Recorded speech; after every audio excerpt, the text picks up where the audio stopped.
What's up guys, it's Z here, welcome back. This time we're going to talk about the ban list, and I think that now we have a very interesting case in our hands. This is like the first time in I don't know how long, or if I don't really know if they have ever done, but Konami hasn't even actually given us a date for the upcoming ban list. They said that they're going to update the ban list like a few months after the previous one takes effect. So this time I think that as far as ban list season goes, nobody knows when it's going to happen. It's definitely not going to happen for the upcoming YCS, which is very soon, but it could happen like in a few days after the YCS. It could happen like couple months even after the YCS. Nobody knows. But I feel like for this format, even this early into the format, it's very clear what needs to be addressed in order for the format to prosper following, because we know that pretty much everything right now is fair except the engines for the format. So we're going to address a lot of hits for the ban list, and I think there are a lot of cards that if some hits happen, there are a lot of cards that can come off the ban list. So I feel like this is going to be a big ban list if Konami decides to take a step forward and actually hit those engines, because of course they could just do nothing and call it a day. Because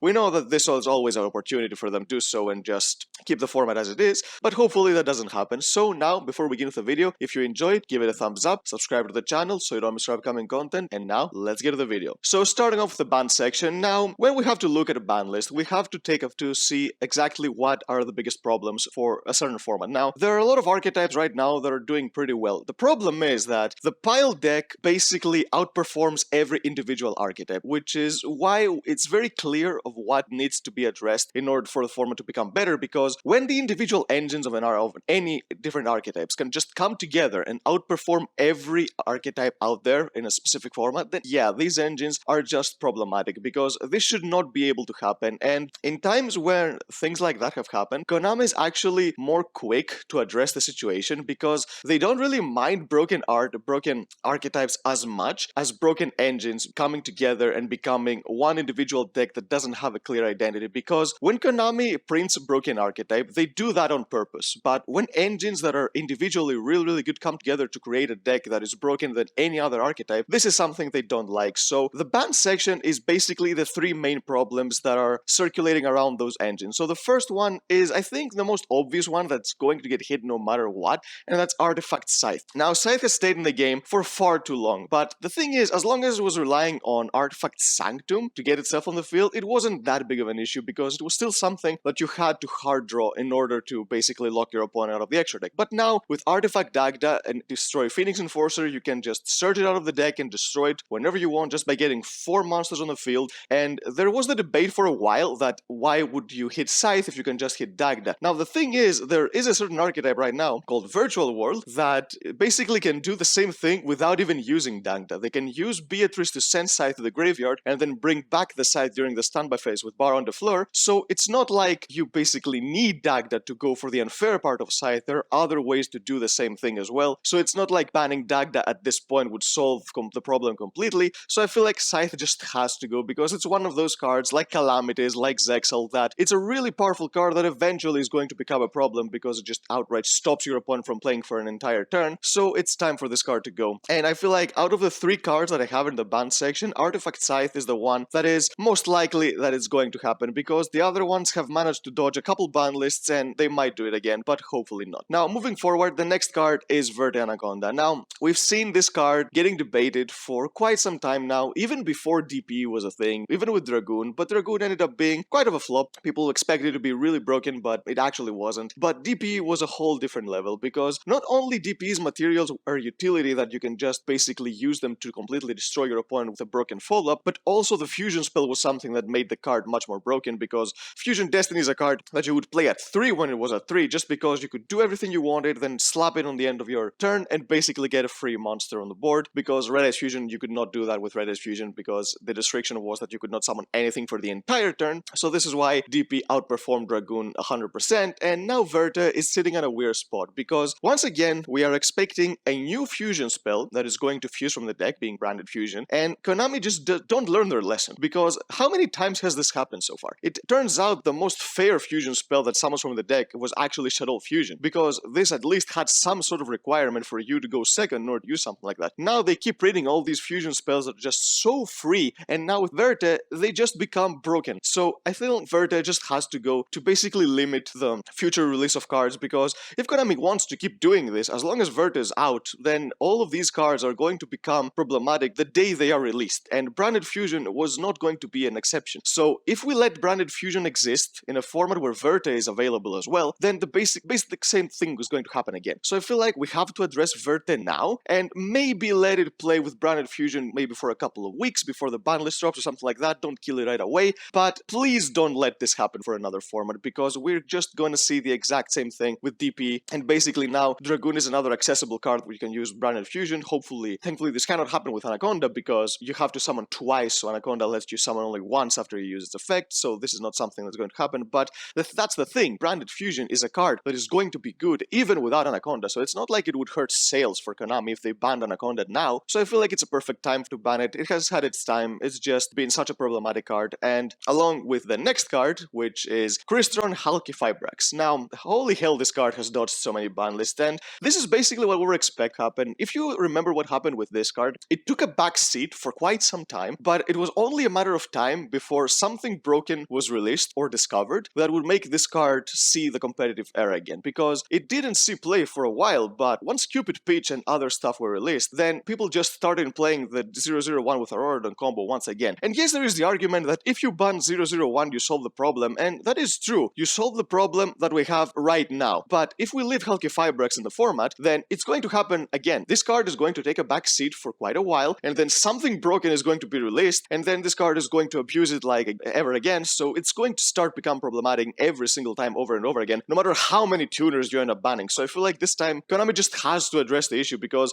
they tried it. They banned so many tuners to try to keep this card in the format, and once again the same thing happened. So this card just has to go, and it's not just for its unfair interaction with certain tuners. This card, even when you don't use it for those insane combos, it has so much value in other strategies. For example, this is the card that makes Sky Strikers a very good deck, because the notorious Selene access code combo can become with just basically 2 monsters including a tuner, as long as you have an Effect Veiler in your deck. So this card is game when you have an Effect Veiler in your deck and these cards in your extra deck, and also the effect to use something from the extra deck to Excel Synchro, and while also summoning something like a Formula Synchro and a Desert Locust, a Shooting Riser Dragon. This is also a really good effect, so it's not like this card's utility comes only from being used with 001 right now. It has a lot of applications that make this card really, really broken. So I feel like banning this card right now would be the correct call, because come on, if we ban 001, how many more times are we going to have to do this about banning every single tuner just to leave Halqifibrax on the format? I feel like if Konami does this again, then it's going to end up becoming ridiculous, so I hope they don't do it. Now, there's only one more hit that we're going to talk about that is actually likely to happen while we're going to the limited section, and this is the limiting of Fusion Destiny. Now, even if Anaconda gets banned, the problem with Fusion Destiny is that it's again a card that you can splash in decks without even relying on Anaconda. Now, the semi-limiting made it that this card was not so consistent when you opened it in your hand, but even if it's a 2, when you have 2 good cards and 2 bricks, the ratio is not bad enough to basically make people not want to play it. So if we put this at 1, it makes it so that the only deck that is going to play it is Heroes, as it was meant to be. This card was not meant to be splashed. If it was meant to be splashed, people would be playing Dystopia before DP was released, but DP is just so broken that just made people want to splash a card like this. So if we put it at 1, we basically take away 2 cards from Heroes in the end,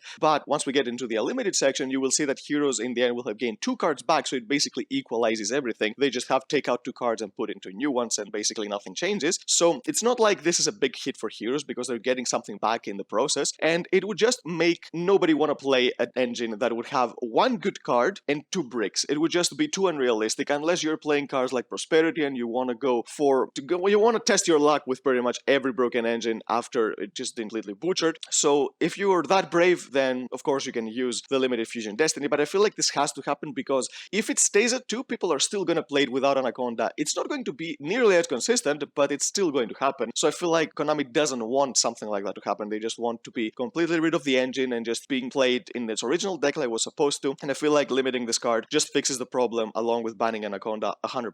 Now, the rest of the cards in the limited section are actually not hits, they are cards that can come back. So let's start with everyone's favorite Orcust Heart Horror. I don't see a reason why this card is still banned. When they brought back Engage and Stalio, I felt like this card was one of the cards that could easily come back. It's not like Colossus. The problem with Colossus and why it cannot come back is because of the Nemesis monster that makes it splashable. If this Nemesis monster was to get banned, then I feel like Colossus could easily come back to 1 just for Thunder dragons, but as long as it's splashable, I don't feel like Colossus is a fair card. Now, unlike Colossus, Harp Horror, even though Orchest can be splashed with some things, I don't feel like it's too unfair of what it does, because when you end on a Babel or Crescendo with just a few interrupts, it's nothing like what we're seeing these days, where you can just outright completely lock your opponent and OTK them next turn. Orchest never had that unfair part, except when it had Nightmare Mermaid, where it could just be splashed in pretty much any type of deck, but as an engine of its own, I feel like it's a very fair engine, so I don't see why Harp Horror cannot come back.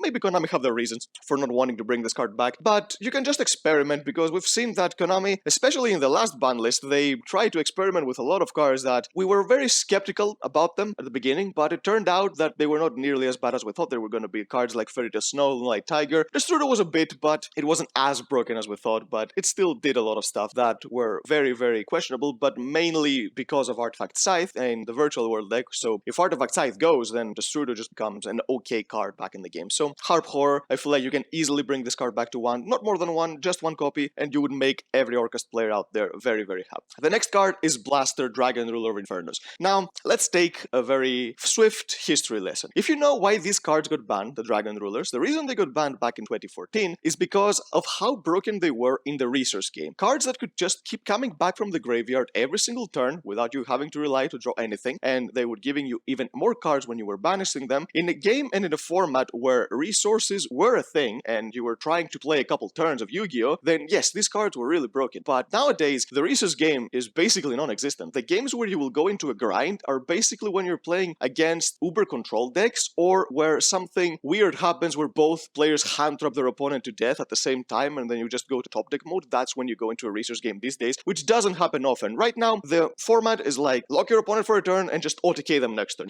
In a format like this, Dragon Rulers are not broken. We've seen it with Tempest. Nobody plays it. Even in Dragon Link, where it's supposed to want more special summons of dragons, nobody plays Tempest. So I feel like the Dragon Rulers, the time has come for these cards to basically come off the ban list at one, and they would not do anything. They would just make more other old school players happy to be able to experiment with cards like this. And I feel like out of the three that are left in the ban list, Blaster is basically the weakest one, because the secondary effects are what makes Konami skeptical about basically bringing them back. Now, Tidal is a Foolish Burial, which is a really good effect, which makes it the most broken out of the four. Redox is a Monster Reborn, which I feel like is not that good anymore, because we have the original Monster Reborn back in the game and pretty much nobody plays it. And Blaster is basically a pop. Yes, that's not going to change anything. So just bring back Blaster, keep seeing what happens with the Dragon Rulers, and then eventually you can have all four of them back as limited cards that can basically create a decent archetype on their own, with you can experiment with a lot of dragons, or they can just be splashed in their certain attributes to help other decks. So Blaster at one, nobody would be pretty much surprised if this card came back now. It's a really good card that can help some decent archetypes without causing any problem. And the last card that should go to one from the banned section is Performable Monkey Board. Now, this card was banned just because it's a one-card scale, but when you think of one-card scale in this format, what comes to mind? DDDs have a link monster that, like I said, it's a link monster, so you can access it from the extra deck whenever you want, when you just have 2 DD monsters on the field, and Gilgamesh basically sets you 2 scales from your deck outright. So how is Monkey Board broken when a meta deck right now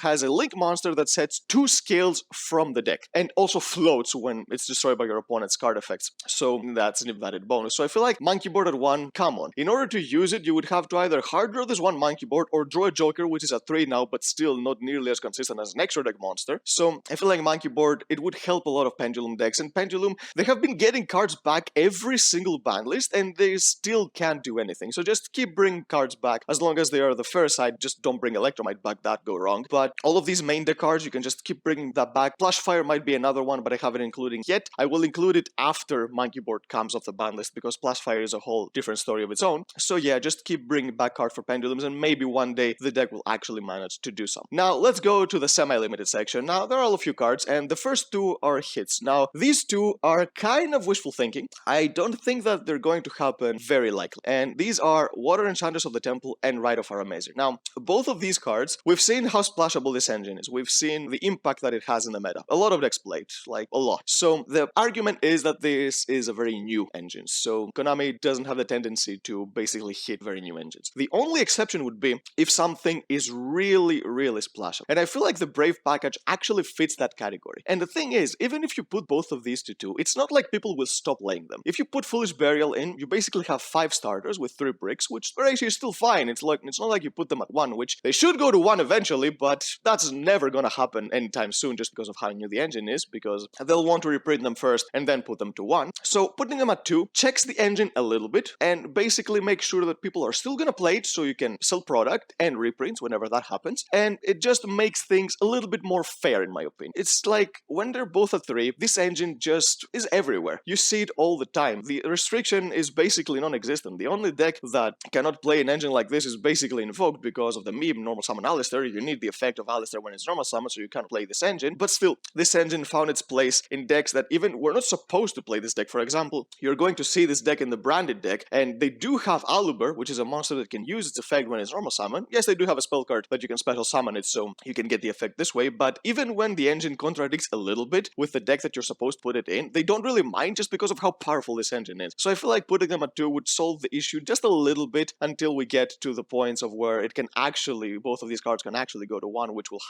happen eventually, but not soon. So I feel like, yeah, just put these to 2, see what happens, and yes, people are still gonna play them regardless anyway. Now, the rest of the semi-limits are cards that can come off the list, and all of these cards easily come back to 3 right away. But we know Konami, they just like to put all those questionable returns back to 2, and if they don't do anything, then they put them back 3 during the following list. So the first card is Trickstar Lightstage. Now, this is one of those cards that can come back only if Anaconda gets banned, because if you remember why this card got hit to 1 is because of Nightmare Mermaid. People were using this to basically get a free special summon or a free full Link 2 if you search Scandina and lock a back row while making a Link 2. So it was actually really broken when we had those generic Link 2s. And if Verte is still in the format, then I feel like this card has to stay 1. But if actually Verte gets banned, then this card can easily come back to 2 and then to 3 during the following list, because Trickstars, come on, they haven't been doing anything for so long, and without Link 2s, this card would not be used as an engine. So I feel like the deck needs a lot of support in order to be able to do stuff, because it just, the type of deck that Trickstar is just doesn't fit the playstyle of what we're playing right now, of the very fast format. It's just a deck that's very slow, very grindy, and that tries to basically outpace your opponent with all the recurring resources with Candina and Lycoris. So Lightstage, if we don't have any more broken generic Link 2 monsters, can basically come back, no problem. The next card is Sky Striker Modules Multi-Roll. Now, Sky Striker is getting support very soon. We just don't know yet exactly, because it's in a set in the OCG that has nothing to do with any related TCG sets, so it's just going to have be imported in basically a main set whenever Konami feels like it. Now, the thing is that Strikers right now are using cards like DPE and to basically control the board, and Crystal Halqifibrax to end games with access code. But in this Banlist prediction, we said that both of these would be addressed, so if you take these, then Striker basically becomes completely pure again. So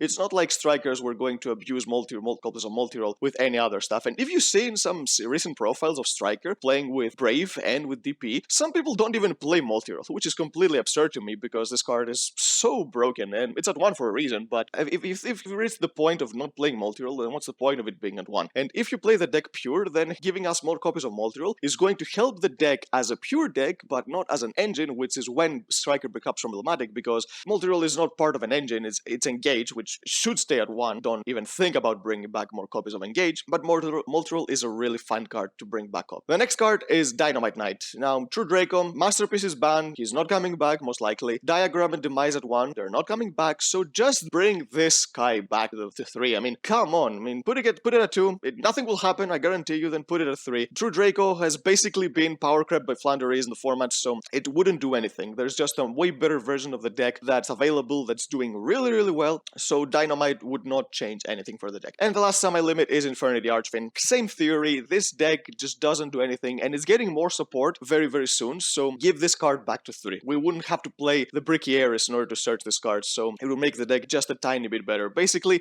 Infernity is what Konami was afraid of, that the format would happen, but it didn't happen anyway, because it was the deck that would just make an unbreakable board in a format where decks were not doing that aside from this deck, and basically now any deck does it, so it's not like Infernity would change anything for the format. Now, for the Unlimited section, the first 3 cards are cards that went to 2 during the previous list, and they're going to go to 300% during the next ban list. So, the first card is Hero Lives. This is when I was talking about, well, like, when we have lost 2 copies of Fusion Destiny for a hero deck, we get back 2 copies of Hero Lives, so basically nothing changes. I mean, it depends on how you look at it, because Fusion Destiny obviously is a better card than Hero Lives now, even in Heroes, because it just gives you extenders, just gives you Fusion Monster, but what can you do? When an engine of a deck just keeps being splashed over and over again, it's eventual that collateral damage is going to happen for that deck specifically. It happens all the time, so this is not any different, so at least we should be thankful that Hero Lives actually started coming back from the ban list, because because it could have easily been a scenario where Konami just limited Fusion Destiny, banned Anaconda, and they completely forgot Hero Lives existed, so heroes would have actually lost 2 cards without gaining anything back,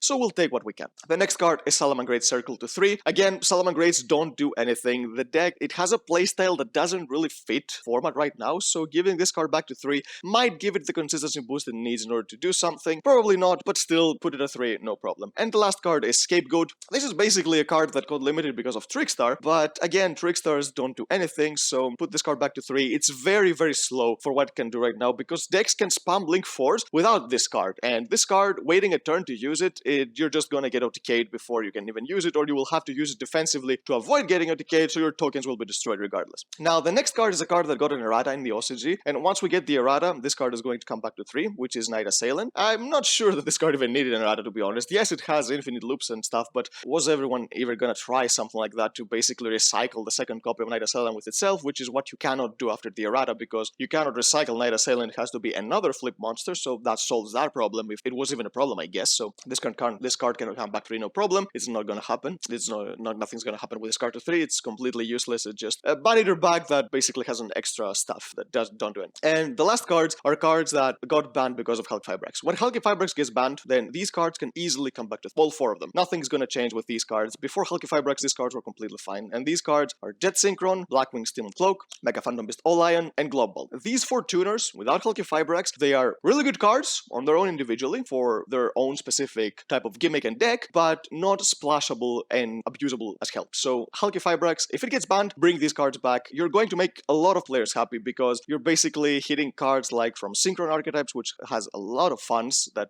people just love Jet Synchron. Come on. They were just forced to play cards like Cyber Synchron instead to summon Junk Speeder. Just bring this card back and ban Halqifibrax. It will make a lot of people happy. And all of these other cards, again, they have their certain uses. So I think it's finally time to address the elephant in the room, which is Halqifibrax, and stop banning all these tuners here and there. So yep, that's the list, guys. I hope you enjoyed it. I think that if all of these happen, then we're going to enter a format that is going to have a lot of variety. Rogue can prosper when all of these engines are checked, and basically you can see a lot of archetypes for a change, because now you see archetypes with something. This feels like Zoo all over again, where you see like Zodiac with something in pretty much every single deck that you see in top events. So pretty much the only decks that were not using any type of engine were DDDs and Flaunderies, but anything else just used some part of all these engines that I mentioned in the video, or maybe even all of them. So this has to stop eventually. So yep, that's the list, guys. Comment down below if you think like any other changes should happen, if you think like any other specific archetype should get hit aside from these engines, which I don't think so, at least not yet, but maybe we'll have to address that a bit later. But for now, just checking all of these would make the format much